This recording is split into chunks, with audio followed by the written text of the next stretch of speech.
Hi everyone, thank you for watching our video. We've got lots of other amazing Folks, my name is Marty Morales and I'm here to show you some techniques for the supraspinatus. But before we go there, let's find the supraspinatus.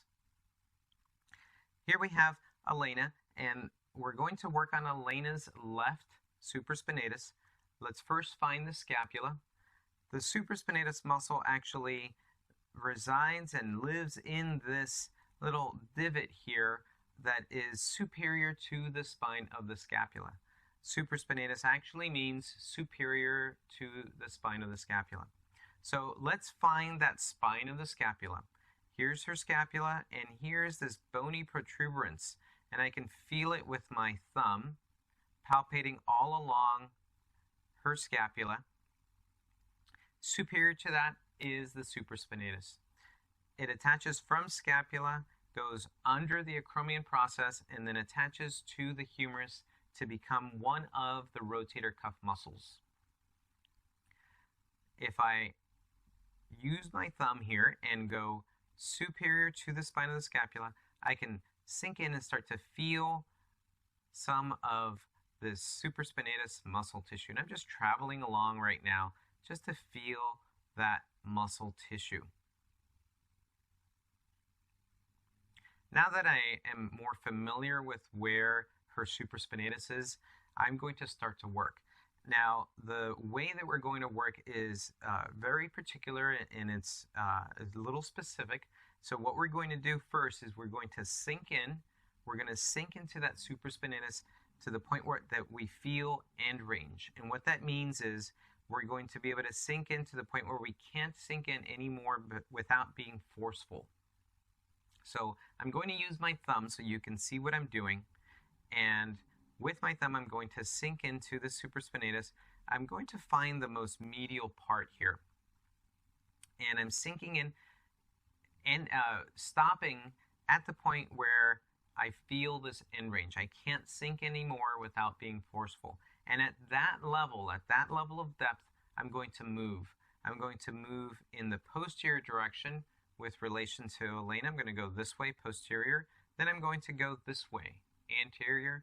Then I'm going to go medial, and I'm going to go lateral. And as I'm moving, I'm keeping a record of which direction is the most resistant.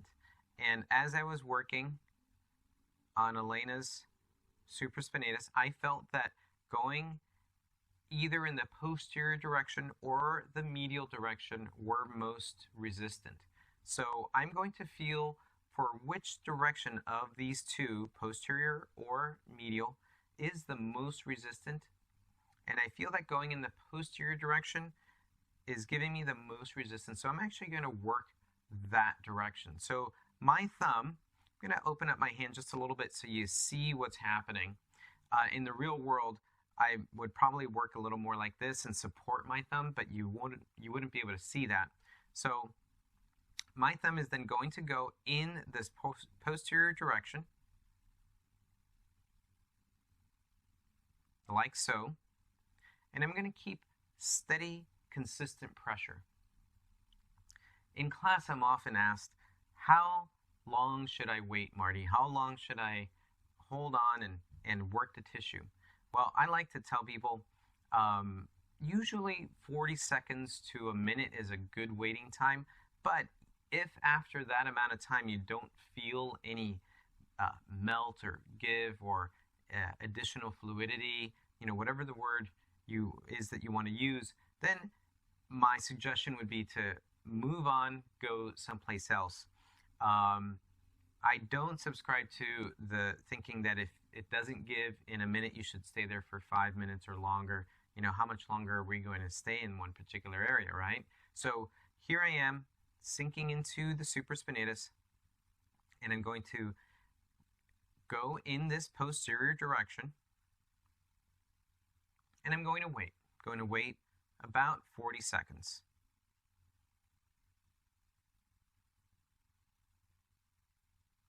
In the real world, I also like to ask my client if it's sensitive, how it feels. If it's too sensitive, I can back off.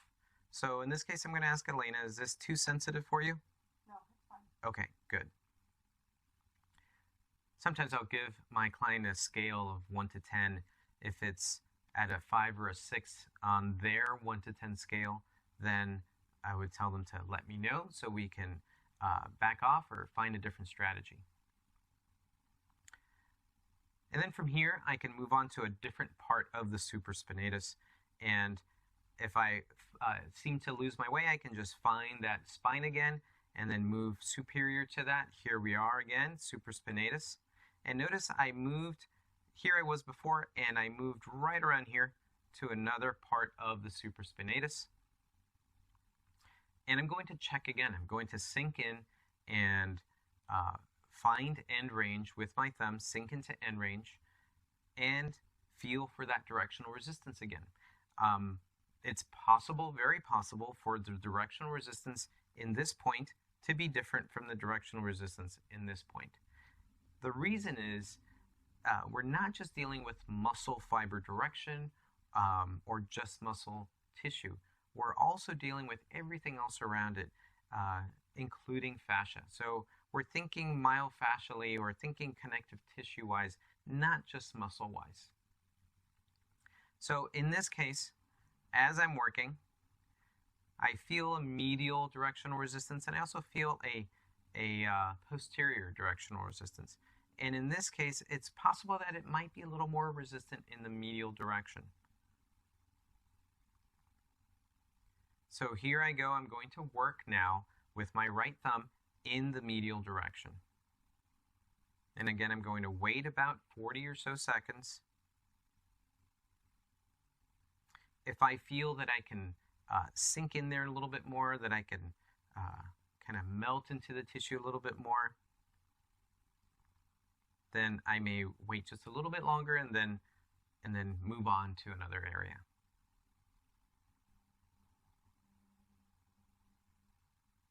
Get my hand out of the way. And like I said, normally I wouldn't work like this, but I want you to see what I'm actually doing here. So I'm moving my hand out of the way so you can see my thumb. Now I'm going to move on. A little more lateral this time. I'm going to bring in my left thumb.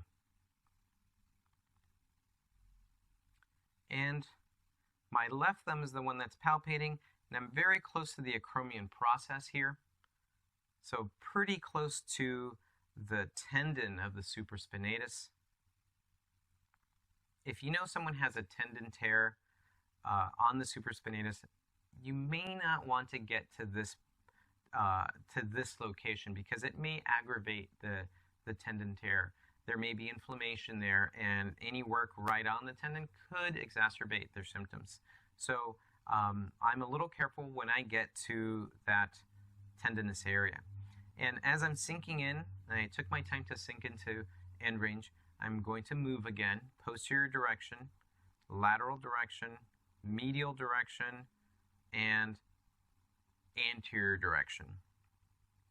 And I feel that it's most resistant in the medial direction. And I'm going to check in. Elena, is this sensitive, too sensitive? That's good. Okay. I'm going to support my left thumb by putting my right thumb on top of it. And again, I'm not pushing any more, not putting in any more exertion. I'm just supporting the thumb, and now I'm moving in the medial direction. That's the direction I felt the most resistance in. And it kind of makes sense that that would be the case because we're at the tendon attachment. I'm going to wait here a little bit.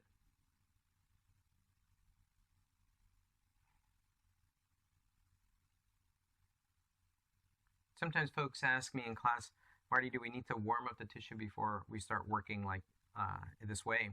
And I would say, sometimes that would be a good idea to do some warm up.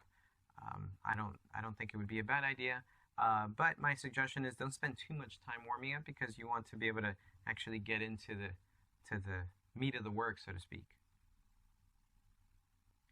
And there you have it. So I worked 3 areas of the supraspinatus. If I go a little bit more medial and just start palpating, there's something that caught my attention as I was palpating and talking, and it's this area right here, but it's not supraspinatus. It feels like it could be more either trapezius, but maybe deeper, could be posterior scalene.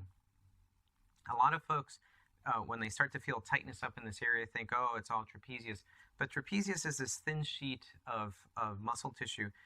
If I feel a lot of contracted muscle tissue, there might be something else there. So it could actually be posterior scalene. So I will put that off for a future video. But to finish off, you can just do some nice gentle movement, some gentle massage here. I'm using the thenar eminence of my right hand to gently massage the lena supraspinatus. We can do a lot of other things with the supraspinatus. We can bring in passive movement, bring in her arm and move it up in the superior direction as we're working this area. What I showed you was all working the direction of resistance. So the opposite of directional resistance is directional ease.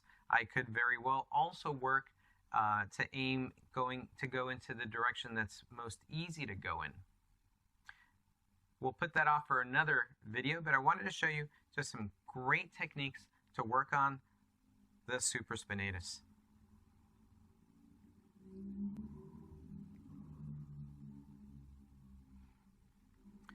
So that's it, folks. Thanks for watching. I hope you enjoyed this video, and I look forward to sharing more techniques with you in the future.